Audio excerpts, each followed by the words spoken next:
नमस्कार मित्रांनो.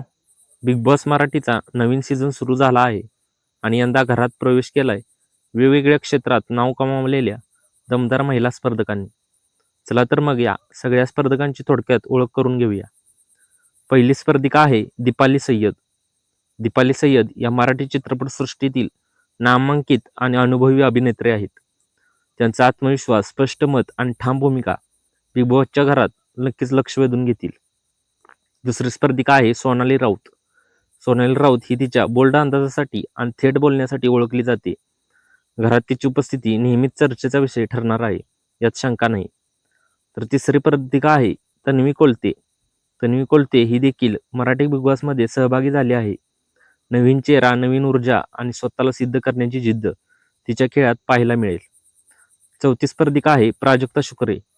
प्राजक्ता शुक्रे या एक मराठी गायिका आहेत. संगीताच्या विश्वातून थेट बिग बॉसच्या घरात आलेली प्राजक्ता आपल्या शांत स्वभावाने की ठाम भूमिकेतून खेळाला वेगळी दिशा देते का, हे पाहणं उत्सुकच ठरेल. पाचवी स्पर्धिका आहे रुचिता दामदार.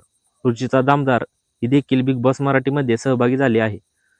तिचं व्यक्तिमत्व आणि तिचा गेम प्लॅन प्रेक्षकांच्या पसंतीस उतरेल का, हे पाहणं महत्त्वाचं ठरणार आहे.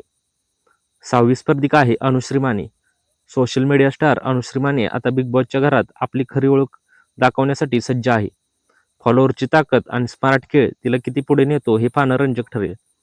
सातवी स्पर्धिका आहे दिव्या शिंदे.